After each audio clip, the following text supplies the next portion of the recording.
ये कहानी राजस्थान के कोटा शहर की एक भूतिया हवेली के बारे में है। ये हवेली राजा महाराजा के समय में बनाई हुई थी, लेकिन पिछले 18 सालों से इस हवेली में आज तक कोई भी रहने के लिए नहीं आया है।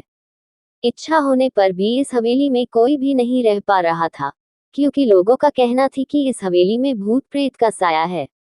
जब अजीत सिंह को इस हवेली के बारे में पता चला तो उसने तय किया कि वो इस रहस्य को जानकर ही रहेगा, क्यों लोग इस हवेली में नहीं रह पा रहे हैं। उसने मजबूत इच्छा शक्ति से हवेली में रहने की पूरी तैयारी कर ली। जब उसने हवेली के अंदर जाने के लिए पैर आगे बढ़ाए तो दरवाजे पे किसी अनजान व्यक्ति ने उसे रोक लिया और नजदीक जाके बोले, कौन हो आप और किधर जा रहे हो? अजित सिंह ने जवाब देने के बजाय उसने सामने सवाल किया, जी, आप कौन? मेरा नाम अर्जुन सिंह है और मैं यही पास में ही रहता हूँ। अजित सिंह ने कहा, ओह अच्छा, मैंने सुना है कि यह एक भूतिया हवेली है और यहाँ कोई नहीं आ पाता है, इसलिए मैं इस हवेली में एक दिन रुकने का फैसला किया है। अर्जुन सिंह ने कहा, जी हाँ, आपने सही सुना है और आप भी अंदर मत जाइए, मेरी माने तो आप भी वापस लौट जाइए, यहाँ बहुत खतरा है। ये सुनकर अजीत सिंह खुश हो गया, जैसे उन्हें कोई लॉटरी लग गई हो। अर्जुन ने उसकी खुशी को देखकर बोला, आप क्यों खुश हो रहे हो? आपको तो भूत का नाम सुनकर डर लगना चाहिए। शायद आपको पता नहीं होगा कि मैं भूत प्रेत में काफी दिलचस्पी रखता हूँ। अगर इस हवेली में भूत है तो मैं अंदर जरूर जाऊंगा और सारी सच्चाई का पता भी लगाऊंगा। इतना कहकर अजीत सिंह उस हवेली में चले गए। अंदर जाके अजित ने अपनी बैग को साइड में रखा और हवेली के चारों ओर देखने लगा। सारे रूम भी चेक कर लिए। बाद में ड्राइंग रूम में आके सोफे पर बैठ गया। उसने वहां बैठकर दारू के 2-4 पैक भी पिए। वहीं अचानक उस रूम में लाइट का एक बल्ब चालू बंद होने लगी, लेकिन अजीत ने उस पर ध्यान नहीं दिया। थोड़ी देर बाद दूसरा बल्ब चालू बंद होने लगा, फिर तो हवेली की सारी लाइट चालू बंद होने लगी। ये सब देखकर अजीत अपनी जगह पे खड़ा हो गया और संपूर्ण सावचेत हो गया।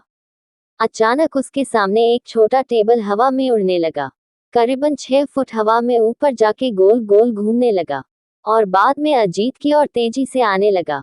अजित ने तुरंत ही अपने जगह बदल दी और दूसरी ओर चला गया और वो टेबल वहीं जाके गिरा जहाँ अजित खड़ा था। अजीत कुछ समझ पाता उतने में सोफे की शीट उसकी ओर आने लगी। वो जल्द खड़ा हो गया और छलांग लगा के दूसरी ओर कूद गया, जिसके कारण सोफा दीवार को टकराया और अजीत बच गया। अचानक सब कुछ शांत हो गया। अजित ने चारों ओर सतर्कता से देखा और बड़ी आवाज में बोला, तुम जो भी हो सामने आकर के बात करो। वहीं एक बड़ी परछाई उसके सामने आई। अजित ने उस परछाई को देखकर बोला, कौन हो तुम और क्यों मुझे मारना चाहते हो? परछाई, तुम्हारी भूल के कारण। अजित, मेरी भूल? मैंने कौन सी भूल की? परछाई, इस हवेली में आने की भूल। मैं किसी को भी इस हवेली में खुश नहीं देख सकता। अजित, लेकिन क्यों? वो परछाई ने जवाब दिया, आज से 18 साल पहले इस हवेली के मालिक ने मुझे यहीं पे ही मार डाला था। मेरी कोई गलती भी नहीं थी। इस कारण की वजह से मेरी आत्मा इस हवेली में भटकती रहती है। मैं किसी को भी इस हवेली में नहीं रहने दूंगा, क्योंकि इस हवेली में मेरा खून हुआ था। इस हवेली में जो भी रहने के लिए आएगा उसकी मौत होगी। अजित ने कहा, मैं तुम्हें अपने असली रूप में देखना चाहता हूँ। तुम्हें मारने से पहले मैं तेरी यह इच्छा अवश्य पूरी करूंगा। और उस परछे ने एक भयानक दरमियाना रूप ले लिया।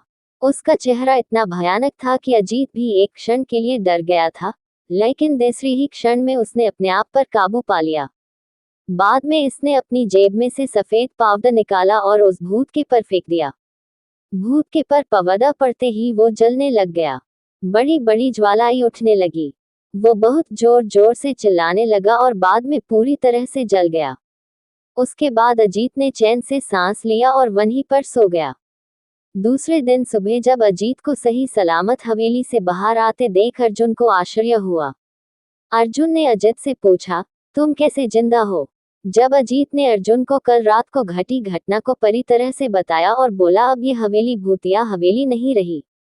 दोस्तों, आपको ये कहानी राजस्थान के कोटा की भूतिया हवेली कैसी लगी, प्लीज हमें कमेंट करके जरूर बताएं। हमारी और भी कहानियाँ सुनने के लिए किशन क्रिएटिव चैनल पर जाएं।